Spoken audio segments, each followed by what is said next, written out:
All right, welcome back, everyone. We are trying to fill some holes in this Levia play series that we've got up to this week. And really, that's just to try to catch some mid-range matchups, try to catch maybe a Count Your Blessings matchup on camera here. That would be nice. This, I would assume, to be a Fatigue Warrior. So hopefully a good showcase of what Levia has to do to overcome these Fatigue decks. These decks that are intent on full blocking you out, trying to make you lose to your own devices here. And we do start with a very strong turn 0, which is Howl, directly where it needs to be, and a extra 6 we can fill in the graveyard. Because when you do only play the Call to the Grave, remember that's 2 6s, or rather 2 non-6s you're putting directly in the graveyard. So there can be choices where you put the Deeper Evil instead because of that specific thing. But since we have the opportunity to throw a 6 on top, Howl should be more than safe. So into these Fatigue decks, we're not entirely sure if this is going to be a Count Your Blessings version of the deck or what. But the main thing you want to look for is the ability to, every time you're going above blocks, to really push that damage through. Right? If you can on a Blood Rush turn go 4 wide, 5 wide, God forbid, then that's effective true damage into the way that these matchups want to play. So we're going to block that way pretty immediately into Olympia. I wouldn't expect any hit effects really out of them. So by blocking this way, we're just keeping options open because all of this stuff is just effective life. And when you have a Blood Rush like this, you can go ahead and rip it, and Savage Slash can try to help smooth over resources if you just don't draw them. And sure enough, that's kind of the situation we're in now. We can go ahead and commit the full hand to just Claw, Hungering Slaughter Beast, which I really don't mind doing. It's very inefficient pitch-wise, but it goes over blocks, and it helps banish on a graveyard where we definitely want to get some non-conditional banishes out of the way. You know, Hungering is just banishing as a cost. It doesn't really care why you're banishing, right? It doesn't really care. So we can send the whole hand here just for 18, but what it's hopefully doing for us is hitting that Howl from Beyond and unlocking that ability to start using this extra intellect effectively. So let's see if we hit it. We do hit it. That's nice. That's quite nice. Of course, Blood Debt was already off because we discarded the Mark of the Beast. So if we hit all 3 misses, that would have been the ideal. Okay, so here we go. We don't leak a lot on that turn, which is honestly kind of expected when you draw the double reds like that. I wouldn't assume that you really get too much damage out of a kind of a double red draw like that. But it's going to be about pushing the maximum amount of damage as soon as we have a little bit more setup, as soon as we can play into our recursion pieces a bit better, which we can definitely do on this turn right here. Taking 1 Blood Debt just to throw a 3-card 11. Pretty worth it.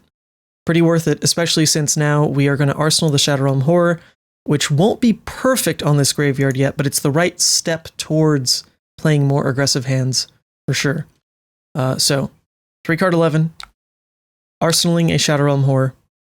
We'll see how the hands play out after the fact. This hand, kind of interesting. The way that we benefit our graveyard is, of course, blocking the Shade and Death Hydra, which also feeds into potential to flip Consumed with very high Blood Debt and win the game. So that's a nice, step 1 with this hand. The problem is we're not guaranteed to be able to Shadow Realm Horror after the fact, where the ideal would definitely be to block Shaden, play the Shadow Realm Horror, hit the Howl from Beyond, replay the Howl from Beyond, and then play the Boneyard Marauder. That's like definitely the ceiling of what we'd be looking for out of this turn. I think we can play into like these best case scenarios. I don't really mind it because blocking with any other card just makes the Shadow Realm turn definitely worse. So we will go with this, and then on this. Okay, it does not end up getting the go again, but we hit the Howl from Beyond, which on a future turn cycle will, in theory, help us out here. So basically what we did was miss an extra 3 block out of this hand, but we're not on too much of a clock, in theory, into a Decimator list. So we'll see if that comes back to bite us. It might. It might. This Olympia deck doesn't seem to be a Count Your Blessings deck.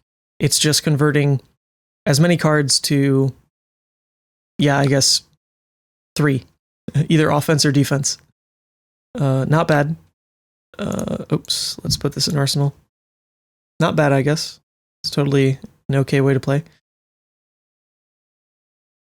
So now we have a turn where we can pretty easily go Howl into Dread into Claw. We don't really want to get a double banish off right now because our graveyard can't sustain it. So just blocking the Boneyard Marauder, because it doesn't really work in this hand, is basically the best we can do. We could also consider going ahead and blocking with the Apex here. It will pretty much instantly die due to the Decimator's ability. So the choice is, do we want to use Apex for an effective 2 block and 1 might? Or do we want to use it for 2 block and then 1? Because if you block with it without blocking with another card from hand, you can make sure that it always works that way. So I think the first time we block with it, we generally are going to want to do it solo. And then the second time we block with it, we're going to want to do it with a card. It's like slightly more value that way. So here we go. Here we go. Howl. Let's go ahead and peep that top of deck. Find some power. And then Dread Screamer into the Mandible Claw. So just a 3-card 12. And what you'll notice in these matchups where the opponent has just like an obviously strong weapon, right, is in the singular turn cycles where all they're doing is throwing like weapon as the base thing. Their base action is just going to be to throw weapon. That is probably more efficient than what you're doing, unless it's like the Dread Screamer or Endless Maw turns, because 1 card for 4 just always is quite strong, especially when Levia does have to block a card here and there just to get her hands working the way she wants. This is effectively a 1 card for 5 value. So in that phase of the game, the weapon will look strong. But it's as Levia finds her momentum and starts playing the game as she wants to, where you just put on more pressure, more threat than the opponent does. So looking at this hand, we can pretty much let this be a hooves play for us and just go Writhing or Howl Writhing into Graveling Growl. I don't mind that at all. What that does is basically give up our chance of flipping this game. So I think just to keep that open for 1 more turn, we'll go ahead and block with the Apex for that first time that we were talking about, and then throw this hand back. Definitely a hooves turn, just because there's really, yeah, like damage scaling wise, we could end up blocking like 3 cards on this, and then Howl into the Boneyard Marauder. Like that is technically like 4.5 damage per card, but these other cards would just be used so inefficiently that I'd rather more damage right now in taking the play this way. And remember, the more banishes we get up to, the more we can use our Howl from Beyond pieces. So by going this route, we can go ahead and have another banisher set to re-abuse this Howl on the next turn cycle, and we should feel pretty good about it. The other choice, I guess, would be to Howl from Beyond now, and then play the Boneyard Marauder. The problem is the graveyard wouldn't be guaranteed to hit the Howl again. If it was guaranteed to hit the Howl again, then I think we could go that line.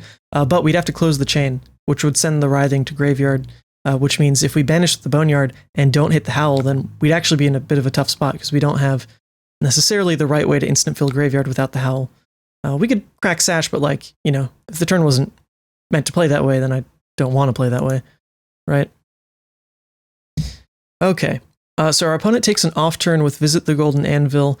We can definitely throw 12 damage still with the Howl from Beyond Endless Maw line, but we can also take a look at Spoiled Skull and see what it would do for this hand. I think the harsh truth is, for now, it is not the right play because we only have 2 extenders. We only have a Blood Rush and a Shadow Realm Horror.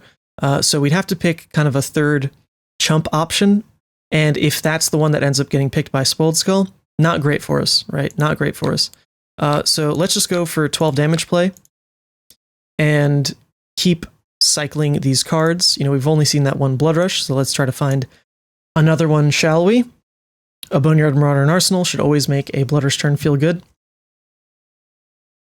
So this is kind of the neat thing Olympia does, right? Is they cash out all that gold, buy all this new armor, and hope that that's what gets them back in the game. They have to take an off turn to do it, but buying more HP is like quite wild, right?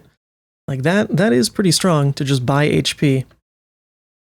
Our opponent now is going to come in for, what, 9? And potentially more if we block from hand. It's kind of cute. That is kind of cute. We can't use our whole hand, though. Our hand will function. In theory, the best rate would probably be... Yeah, I mean, the best rate would be to discard Agile Windup on this turn cycle. It wouldn't be guaranteed to hit the Howl, but my god, that'd be nice. If we hit the Howl and then get to go Endless Maw Boneyard. Well, actually, that alone wouldn't work either, because the graveyard would only be +2. We'd still be missing 1 unless we did exactly hit the Howl. So we'd be putting a lot of faith, actually, into hitting the Howl from Beyond by playing that way. I'm kind of interested in going that line. I'm kind of interested. I feel faith. I feel faith in this. By not blocking from hand, there really shouldn't be anything to push us down further. Right, because they're hoping to get like Iron Song responses or something off. Oh wait, oops. Oops. Yeah, we want to discard the Agile Windup on their turn. There we go. All right, let's see it. Let's hit that Howl from Beyond. I would be very happy if we hit this Howl from Beyond. Nice. Okay. Well, now we're definitely in a position where next turn, at minimum to fill Graveyard, we'd have to crack the Savage Sash. But, you know, it's why it's there. It is totally an option we have on our equipment suite for a reason, right? We also have options into next turn of like using Spoiled Skull potentially to launch us ahead with Dread Screamer, Shadow Realm, or Blood Rush Bellow. We have all those pieces in play, basically. And we shouldn't realistically lose from one more attack out of the opponent. Not from one more attack. After that attack, then yes, we will have to make choices about like actually blocking or dying. But at that point, we should also be able to flip Redeemed as well, which would be nice. Okay, so now we're getting to the point, right, where our damage scaling is going to be better than theirs. They can keep 1 card to swing 4, but we can push beyond that, in theory, every turn. So we could lead with Wild Ride, but then we would instantly die, so let's not take that line yet. Let's instead lead with, now that we have choices, right? Now that we have choices, we can go the Dread Screamer, we can go the Blood Rush, we can go the Horror. I guess the sad part about Horror, though, is it wouldn't have Go again. Ooh, I honestly didn't think about that. By going this line, we'd have to crack Sash and play out the Howl, so the Horror wouldn't have Go again. Interesting, interesting.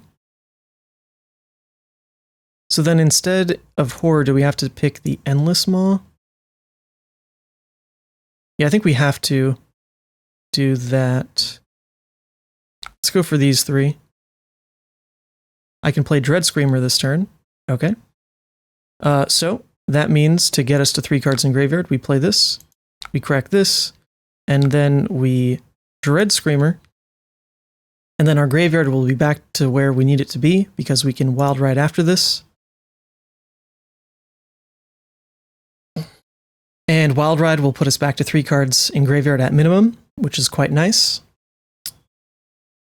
And then we can make choices beyond that. Like, in theory, the Boneyard Marauder is free to play this turn as well, but we'd have to close the chain. We'd play Boneyard. We'd be at exactly that Graveyard position we don't want to be in, where we can't get ourselves to 3.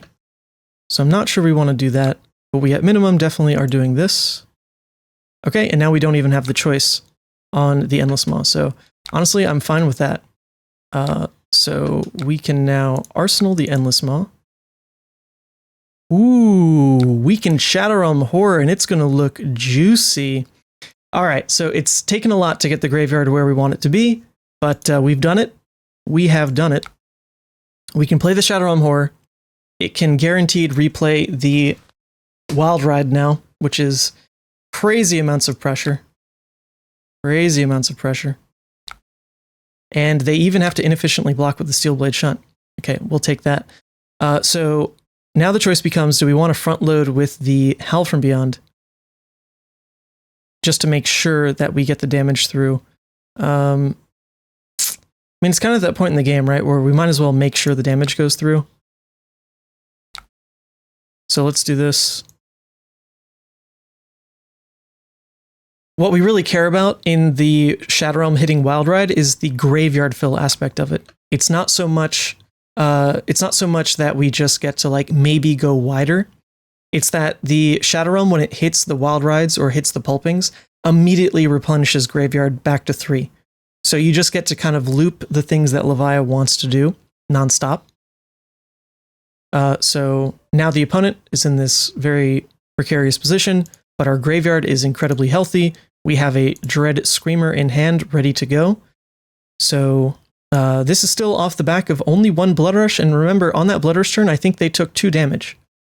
So it really has not been about the Blood Rush to get over a blocking deck like this. Although I don't even know if I can call this a blocking deck. They played a lot of hands more aggressively than I would have wagered. But but hopefully the opponent is still here. There we go. So the other choice now, you know what? There's actually no reason not to flip Redeemed right here. I didn't even catch this, but the Howl from Beyond is already in graveyard, and it's just like a net heal of 2. So there's no reason not to do that.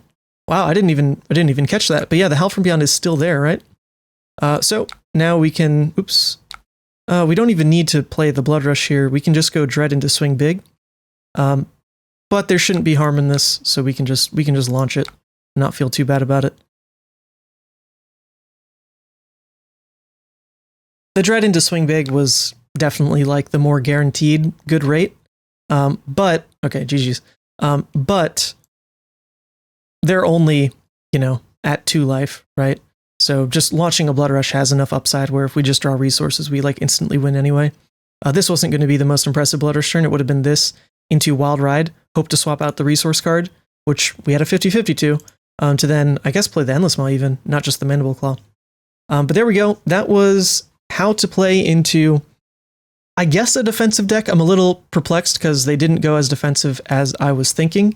But we definitely want to try to get a Count Your Blessings type of deck in here. Play.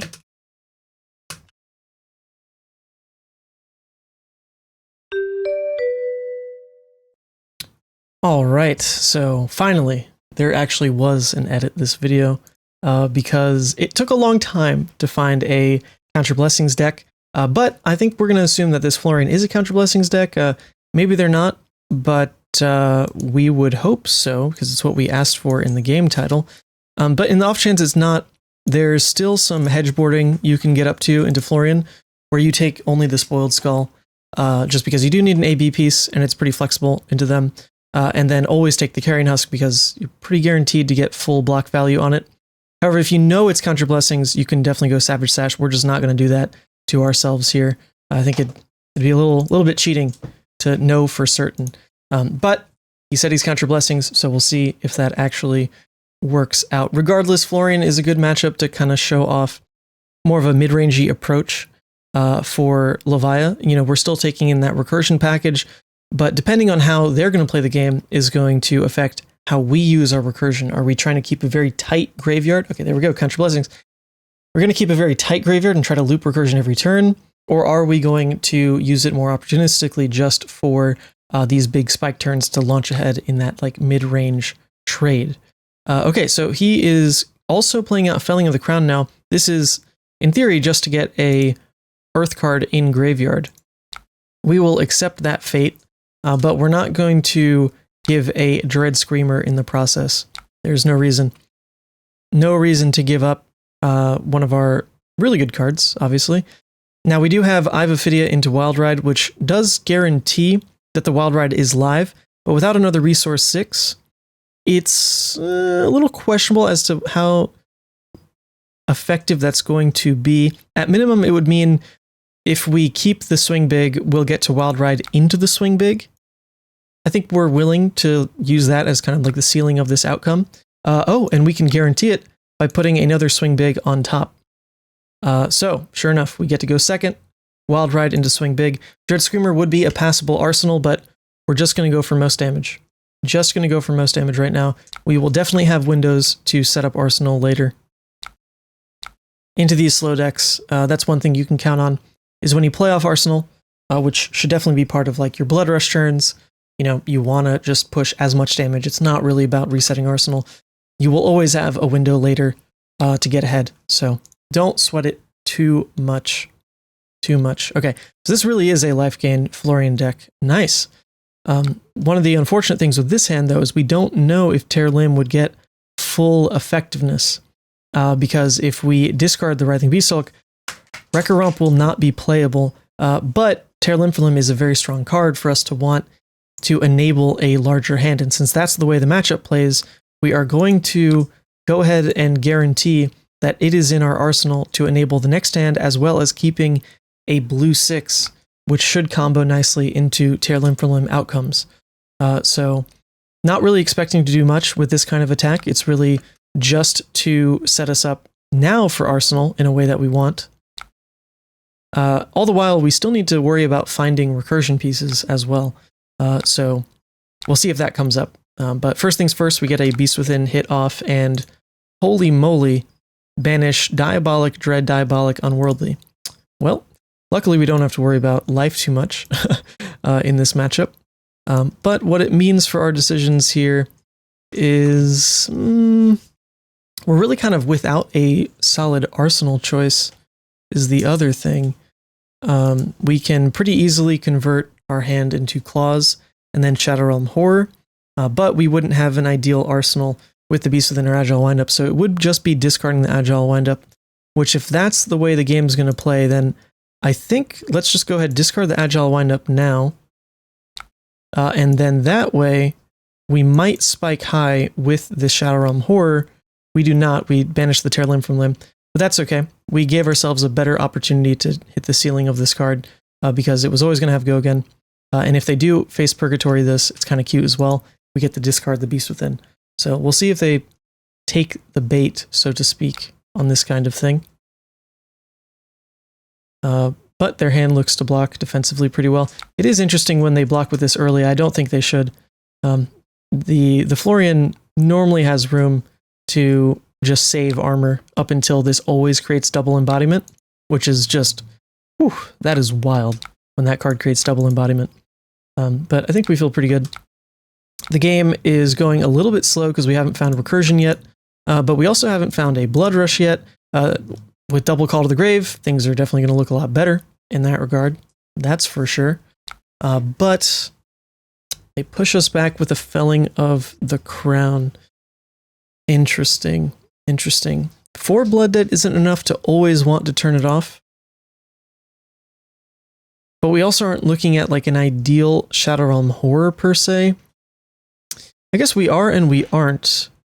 We would be if we got to keep the full hand, because then our choice would be Shadow Realm Horror. It will hit these 3, including a Shadow Realm Horror.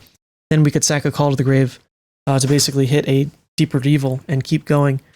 That's not going to be how we're allowed to play this out, though.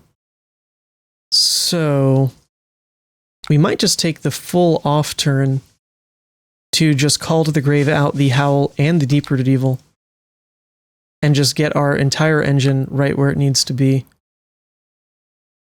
The other choice would be to throw the Shadow Realm Horror and just immediately hit some of those banishes. I think we're going to pivot to that. 4 Blood Debt is like right on the edge of what I'm comfortable taking. So with the Shadow Realm here, okay, 2 card 7, but we also got the Howl from Beyond out of Graveyard.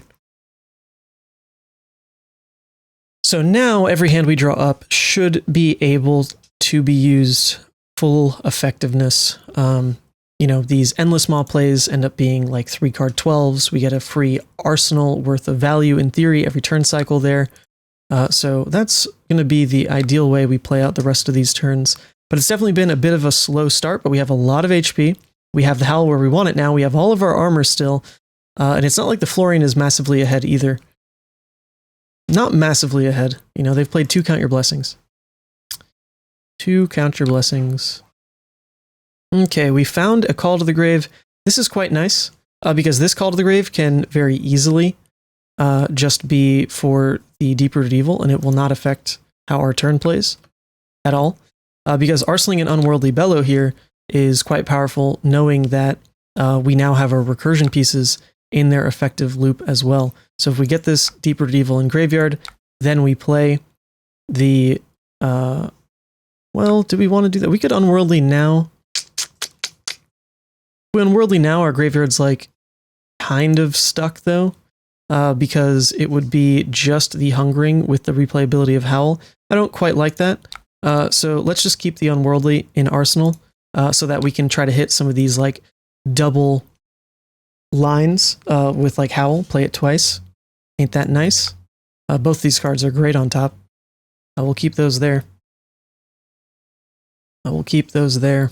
Interesting, they're running some of these red attacks. I'm not too familiar with the Florian list that did really well at the Battle Hardened, so maybe that is normal. I'm not entirely sure. Not entirely sure.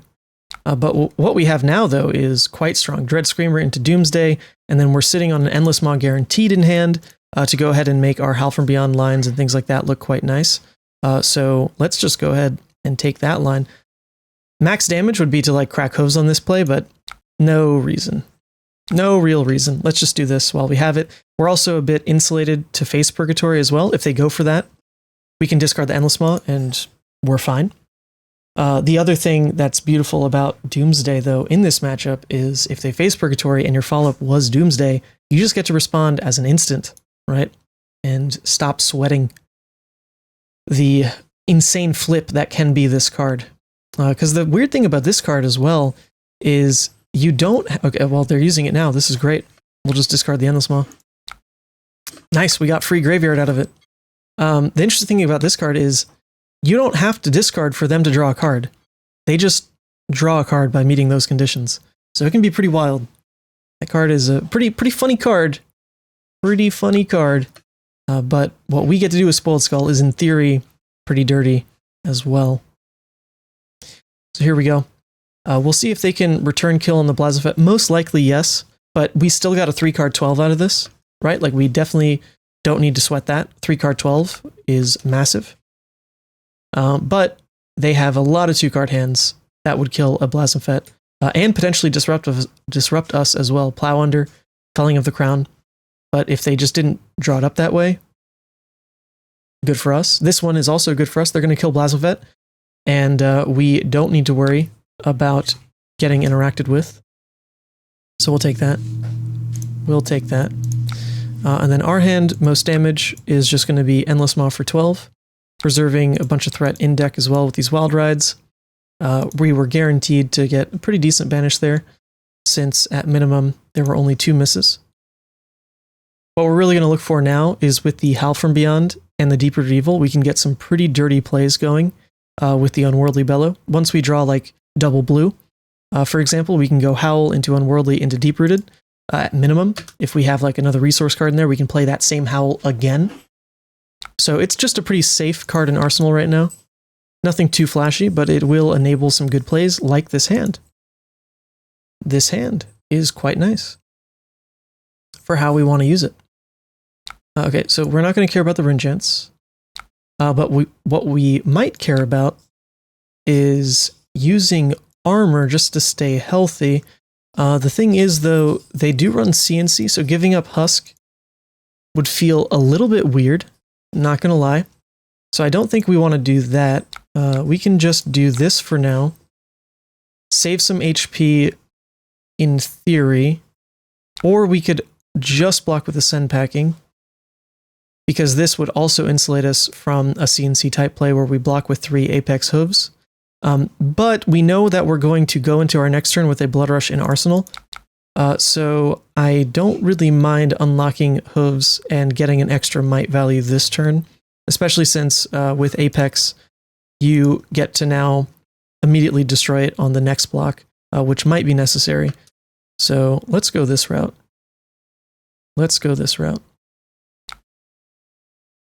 So as you can see, the damage starts to tip as we have our engine set up here. And this is one of the most beautiful parts of the engine. We're going to play out the Howl, and then we're going to Unworldly Bellow, And we're not guaranteed to re-hit that Howl, but we were likely, so there we go. Into now Deep-Rooted Evil. So in a fatigue type situation, we have spent one real card from deck. We have spent just the Unworldly Bellow to swing normally 11. It's 12 because of the might, but we spent one card in deck to do that. Realistically, we spent 3 cards in our turn cycle to do 12, but remember, this was off the back of a blue as well. So pretty remarkable stuff out of how the recursion pieces line up this way. So we'll see. We definitely want to play out the Blood Rush if they plow under us here. Honestly, we haven't seen one yet, so it could happen. It definitely could happen. But we would hope to see the Blood Rush again at some point, just because the matchup will be slow more than anything. They're almost fully online, so if they go for a plow under type of play, it not only will affect their hero ability, it'll affect our arsenal, it'll kind of be a bit of a tipping point, a little bit of a tipping point in the matchup for us, considering we haven't played a Blood Rush yet, so we're definitely trying to play this one. All right, it is the plow under. So if you wanted to be completely immune from the plow under line, what we could have done is just pitch the Blood Rush into the Howl, and then play the Deeper Evil on top of that. It was possible to go that route. I think that was a very safe way to play. But, this next hand will still be a lot of pressure. We get to Howl from Beyond, into Dread Screamer, into Swing Big. Our hand will be fully efficient. Fully efficient. This is the beauty of Howl from Beyond, folks. We're just going to give the Carrion Husk because it's a really easy block on the 6 here. The main thing is we wouldn't be under threat of flip, but if we do want to go that way and they build up some kind of arcane push, it might change our choices a little bit. So we're just going to go ahead and give that now. We know that in this turn cycle, we're not on Arsenal anyway, so a CNC wouldn't really line up. Just going to feel pretty clean to block with. And there's a chance that maybe the next few attacks are just off the back of a weapon, or maybe they're like an E-Strike for 5. You never know. Well, I guess it couldn't be an E-Strike because they've used them all. So forget that. But hey, look at this. Now the CNCs are basically blanked, and that's all 3 CNCs in his deck. 1 here, and now 2 on the combat chain. Now we'll get him with a Swing Big. And we have so much damage left in the deck still. So much damage. Look at that. We get to Call to Grave, a Beast Within, and then turn this hand live. Just double checking we had a Beast Within, folks. Always got to double check. Yep, there we go. Remember that first one was wild. That first one dealt us like 4, right? Not this time though. So we're going to Dread Screamer, pitch on the Blood Rush here. And now we get to Claw, Boneyard, and Arsenal the Wild Ride. Okay, so we get a little 3-card 18 action. We'll take that. Funny enough, it threatens lethal, so why wouldn't we do that? Once again, we can get pushed off of a good arsenal with Plow Under, but we don't really have a pitch outlet for the Wild Ride that would make sense like we did with the last Blood Rush, where we could have just straight up chosen to pitch it back into the Howl. Like, that was a decision we just didn't make. This is a decision we can't make, which, normally I try to give advice about the Florian matchup to this degree, where it's like, try to play off Arsenal. If your hand deals damage, do it, blah, blah, blah. So we just straight up didn't make that choice. It's close though, because we just hadn't seen a Blood Rush at all that game. So I was incentivized to want to play it that way. We just hadn't played a Blood Rush yet. Like, let's do it. Let's roll the dice a little bit. But my God, they are now down to 1. Of course, they are a Counter Blessings deck. They're out of sigils for 1, I guess. But whew, we definitely have put on the hurt. This Counter Blessings is a 2-card 7. Not bad. And now they do amp a ton of Rune Chants. Okay, so this is kind of why we used Husk when we did, because blocking these Rune Chants is going to be quite tough. But we're not under threat of dying to them anytime soon, so that's nice.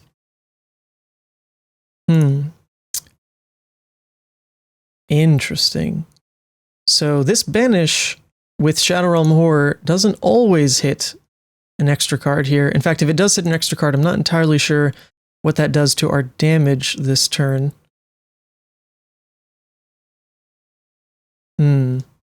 I guess if it hits the Boneyard Marauder, then it lets us play the Howl into Boneyard. So that's potentially worth doing. Otherwise, our highest damage would just be Endless Maw every time. So I think let's just go for the Endless Maw. There's some risk in taking the Shadow Realm line. That doesn't really pan out to more damage. We throw 12 now, and we re-hit Ghostly and Deep Rooted Evil. Quite nice. Quite nice. We're still looking to find our spot to just end the game straight up off the back of some kind of Spoiled Skull or Hooves type of push. We'll see if we actually get there. Generally those windows are pretty open, but we do need to have either multiple attacks for the Hooves, or we need to have multiple resources for the Spoiled Skull type of lines. Okay. So at first people might be like, what the hell? That was ridiculous that he gained all that life. Well, he also just ate 12 damage, right? Like, it's not really... it's not really for free that we're letting him do these things. I think a lot of other decks let the Counter Blessings decks get away with a lot of this stuff for free, effectively. Like, they don't have ways to fully punish the hand, but we do. We do. And now with Wild Ride is going to keep up that momentum. We're guaranteed to hit, which just feels great. This hand all of a sudden is completely unlocked to go Claw attack. Quite nicely. Quite nicely.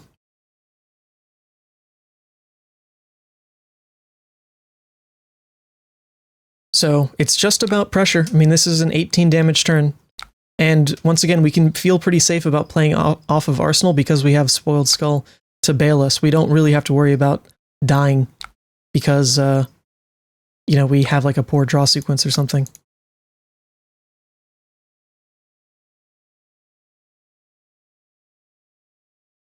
We also don't need to play the Boneyard Marauder right now because the Graveyard has no recursion pieces in it, and it only has that one miss anyway. So in terms of damage, we can just go for Graveling, Pitch Boneyard. Should feel pretty nice. We're once again playing around the Plow under, Felling the Crown. Always going to be annoying, but not the end of the world. Not the end of the world here. Of course, we're going to take all of the Rune Chants.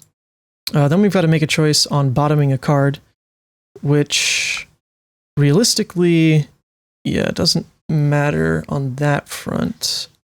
We might use the Hooves on this turn cycle just to throw Hungering into the Deep Rooted Evil.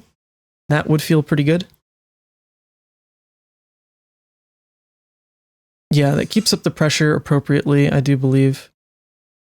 So honestly, this does not matter. This choice does not matter. In the off chance that he has a Sigil of Suffering, I guess technically we should do this on the bottom. Right? In the off chance that it's a Sigil of Suffering, keeping one extra pitch floating will work for us.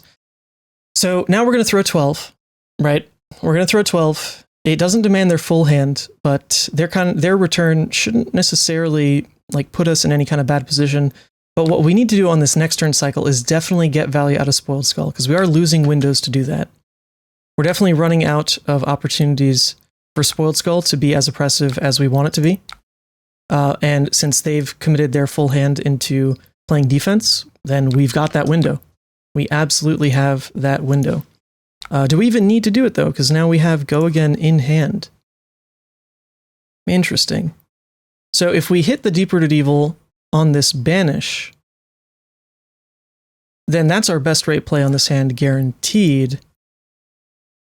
We didn't truly draw a double resource hand, but, we could always try to send it with a Blood Rush Bellow. I think the harm here is if we don't really deal the damage we wanted to with this hand, then losing our Arcane Barrier piece is going to be pretty tough to deal with. Interesting.